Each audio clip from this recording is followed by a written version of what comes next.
자, 우리가 지난주에 아브라함이 그의 믿음의 출발이 하나님을 믿고 출발을 했지만 아브라함이 생각했던 자신을 찾아온 하나님은 가족신 정도로 그 하나님을 알고 믿음을 시작했다. 계속 그렇게 믿음 생활 할 수는 없잖아요.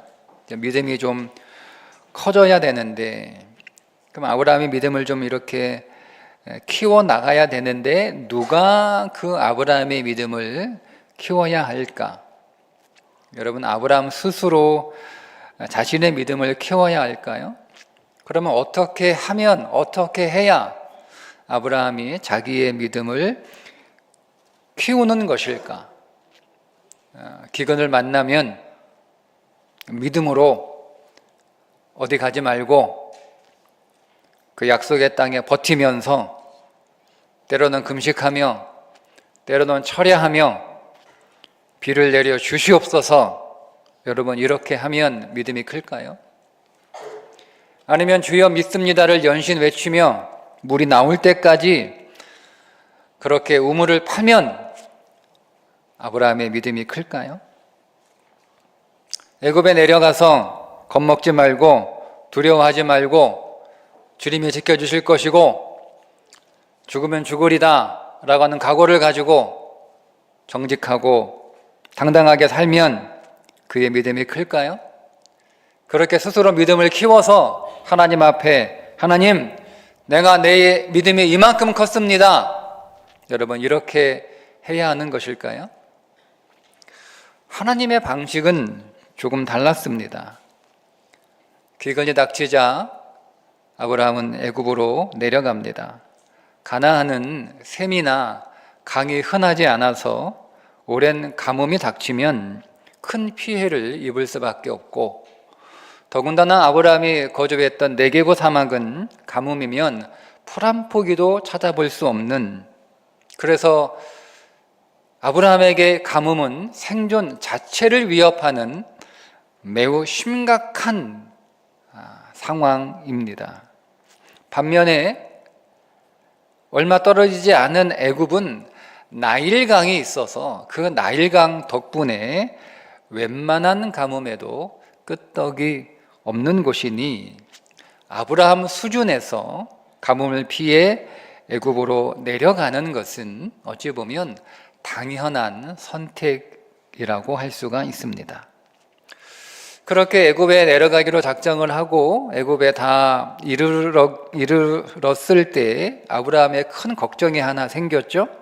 뭐냐면 자기 아내 사레가 너무 예뻐서 사람들이 자기를 죽이고 그 아내를 빼앗아 갈지도 모른다라고 하는 두려움에 사로잡힙니다. 그때 사라의 나이가 최소 65세 이상입니다.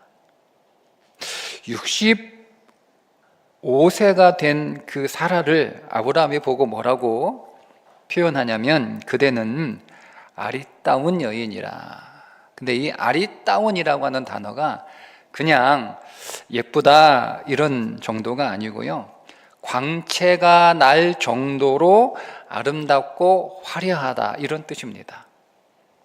아니, 얼마나 예쁘길래 65세가, 적어도 65세거든요. 된 여인이 광채가 날 정도로 아름답고 화려했겠는가? 그걸 우리가 시비할 필요는 없죠. 아브라함이 그렇다니까. 아브라함이 자기 부인 예쁘다는데, 빛나고 광채가 날 만큼 화려하다고 하는데 우리가 시비할 건 없어요. 그냥 아브라함이 그렇다면 그런 거예요. 또 자기 살기 위해서 아내를 누이라고 한 거, 우리가 그것 가지고 아니 믿는 사람이 거짓말하면 되냐?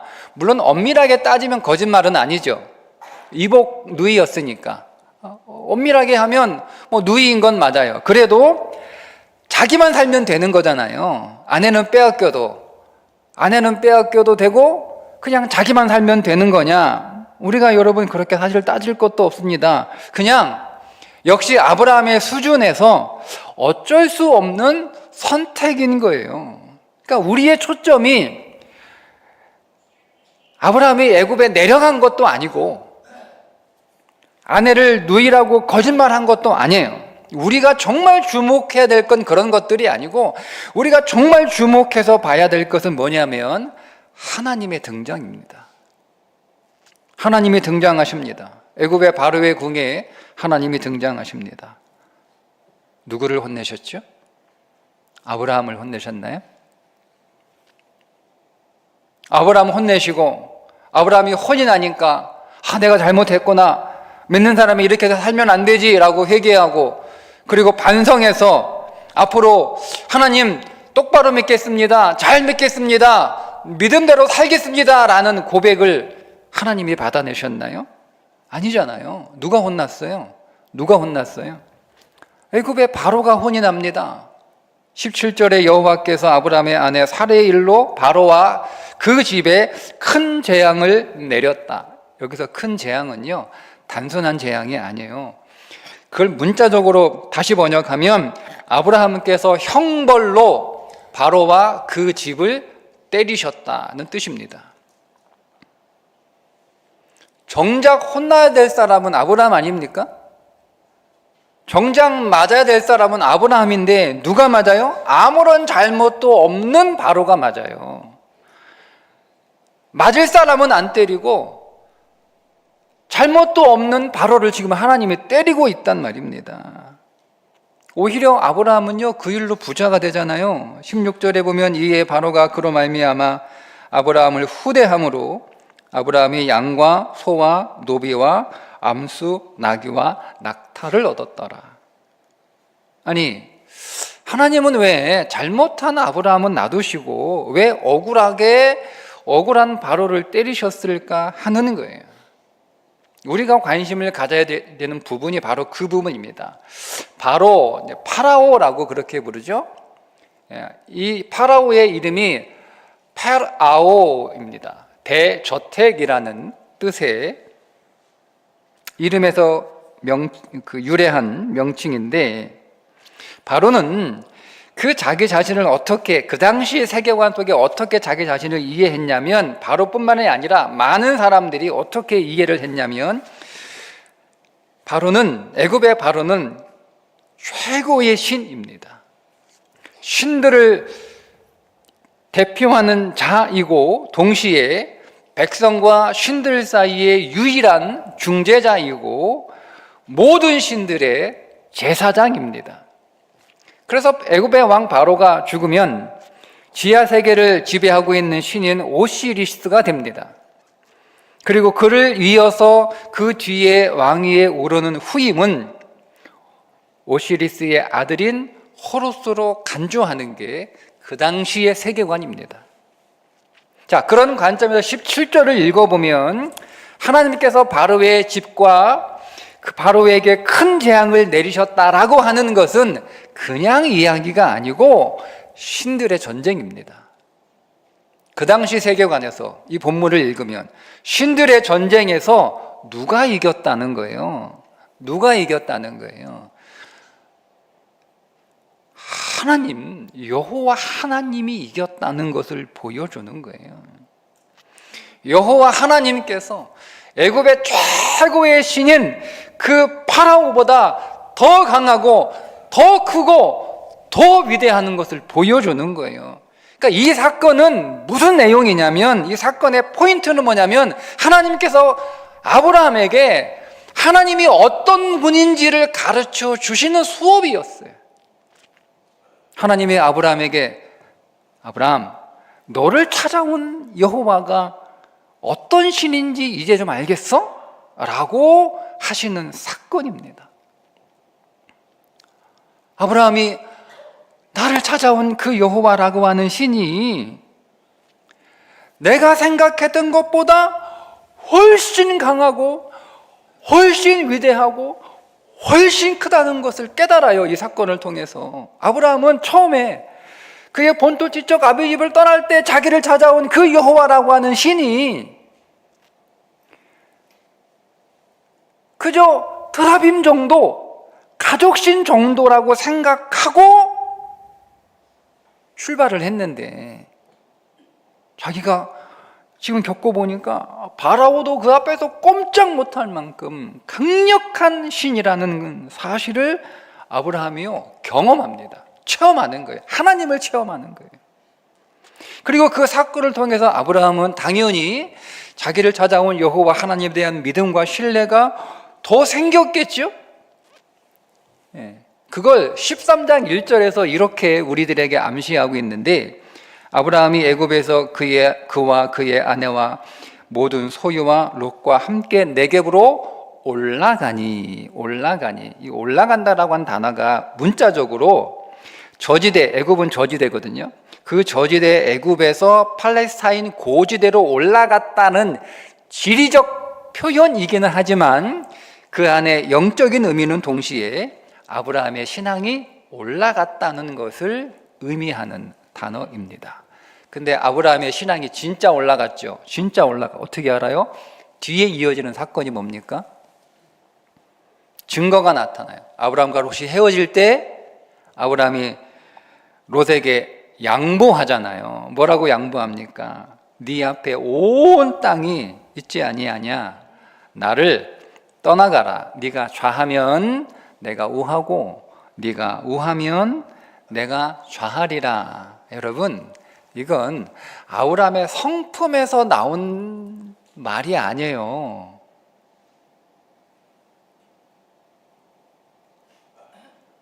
그럼 안 맞잖아요. 불과 얼마나 됐다고 그 앞에서는 아브라함의 성품이 좋았습니까? 아니, 지 살자고 아내 팔아버리는 사람이 어떻게 갑자기 이렇게 성품이 좋아져요? 뭐 때문에? 성품이 좋아진 게 아니에요. 사람이 바뀐 게 아니에요. 뭐가 바뀌었어요? 그의 믿음이 바뀐 거예요. 믿음이 바뀐 거예요. 하나님의 위대하심을 경험하고 나니까 아브라함의 믿음이 커진 거예요. 믿음이 커지니까 뭐가 커지는 거예요? 마음도 같이 커지는 거예요. 이게 기독교예요, 여러분. 기독교는 수련하고 수양하는 종교가 아니란 말이에요. 기독교는 계시의 종교란 말이에요. 하나님의 그 위대하심을 드러내면 그 위대하신 하나님을 믿고 그 믿는 그 믿음에 의해서 내 마음도 내 삶도 커지는 거예요. 이게 하나님의 아브라함의 믿음을 키우시는 하나님의 방식입니다. 어떤 사건을 통해서 설사 그것이 아브라함의 실수라 할지라도 그 어떤 사건을 통해서 하나님은 하나님의 위대하심을 항상 보여주세요. 우리들에게도 마찬가지. 우리는 그래서 그 사건을 통해서 내가 잘못한, 내가 실수한 그 사건을 통해서라도 그 하나님의 위대하심을 발견하게 되면 그 하나님을 우리가 체험한 거잖아요. 그러면 그 이후에 아브라함처럼 믿음의 한 걸음을 내딛는 거예요. 믿음의 한 걸음. 그만큼 계시가 있고 체험이 있고 성장이 있는 거예요. 이게 하나님의 우리의 믿음을 만들어가는 하나님의 방식입니다. 믿음 스스로 만들어내는 거 아니에요. 여러분, 너무 여러분 자신이 막 내가 믿음을 스스로 만들어내야지, 여러분 그렇게 애쓰지 마세요. 되지도 않아요. 그러니까 우리는 내가 믿음을 만들어내야 된다고 그런 강박에 쌓여 있으니까 안 되거든요. 안 되니까 어떻게 하는 거예요? 믿음 있는 척 하는 거예요. 나도 속고 남도 속이는 믿음 있는 척으로는 믿음을 만들어낼 수 없습니다. 그럴 필요 없어요. 그냥 여러분 수준에서 믿으면 됩니다. 실수할 수 있죠. 기근이 들렸다고 임의로 약속의 땅을 떠난 거 잘못이라면 잘못입니다. 자기 살겠다고 아내를 노이라고 속인 거 잘못이죠. 그런데 하나님이 그 아브라함을 책망하셨나요? 그 아브라함을 여러분 하나님이 꾸짖고 그에게 벌을 내리진 않으셨잖아요. 오히려 하나님은 그것을 계기로 하나님의 위대하심을 보여주십니다. 이게 하나님의 긍휼이에요. 하나님의 긍휼. 믿음이 없어서 그런 거니까. 믿음이 없어서 그런 거잖아요. 아브라함이 믿음이 없어서 그런 거니까 믿음을 내가 키워주면 되겠네. 믿음을 키워주면 되겠네. 이게 하나님의 방식이라니까요. 하나님이 모르고 오셨습니까? 하나님이 아브라함을 모르고 아브라함을 찾아오셨어요. 하나님은 아브라함이 어떤 사람인지 다 아세요. 하나님은 아브라함이 어떤 사람인지 다 알고 찾아오신 거예요. 그가 비겁한 것도 아시고, 그가 이기적인 것도 아시고, 못난 것도 아시고, 이미 하나님은 다 아세요. 다 알고 그 아브라함을 하나님이 찾아오신 것 말이에요. 하나님은 실수할 거 다 아세요. 다만 우리의 실수가 믿음의 실패가 되어서는 안 되죠. 실수가 실패가 아니라 성장이 돼야 됩니다. 성장하셔야 돼요. 어떻게?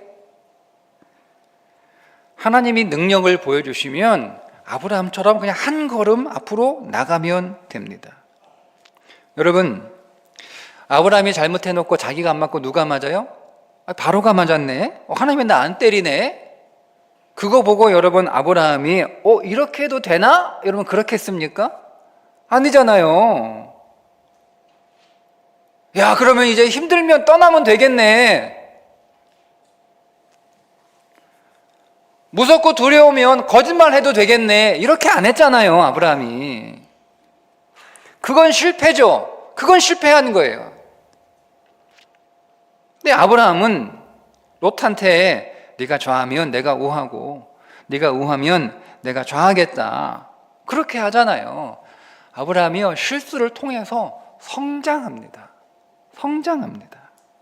어떻게? 하나님의 위대하심을 경험한 거예요. 하나님의 위대하심을 안 거예요. 이렇게 하나님은 항상 당신의 사람들에게 하나님의 위대하심을 먼저 보여주세요. 그리고 선택하게 하십니다. 믿음으로 믿고 갈지 아니면 안 믿고 그냥 똑같이 옛날처럼 그대로 있을지, 그건 우리의 선택이에요. 여러분, 말씀을 정리합니다. 하나님은 우리에게 무조건 믿음을 강요하는 분이 아니에요. 무조건 믿음 내놔, 믿음 한번 보여봐, 이렇게 하지 않으신단 말이에요. 그러니 너무 잘해야 된다, 너무 믿음을 보여야 된다, 여러분 그런 부담 갖지 않으셔도 돼요.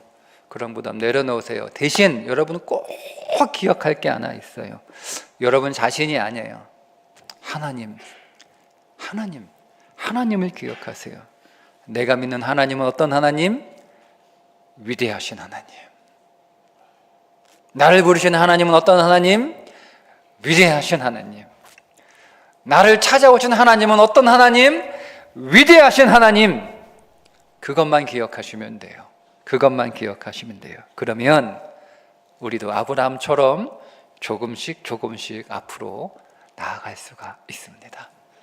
기도하겠습니다. 우리에게 스스로 믿음을 만들어내라고 강요하지 않으신 하나님, 실수했을지라도 책망보다 오히려 긍휼을 베푸시는 하나님, 하나님의 위대하심을 보여주시고 그 위대함을 의지하여 믿음의 걸음을 한 걸음 한 걸음 내딛게 하시는 하나님을 찬양합니다. 하나님, 우리 실패합니다. 우리 실수합니다. 그러나 그 실수가 우리 인생의 실패가 되지 않도록, 믿음의 실패가 되지 않도록 오히려 믿음의 성장이 되는 기회로 삼을 줄 아는 지혜로운 우리가 되게 하여 주시옵소서. 예수님의 이름으로 기도합니다. 아멘.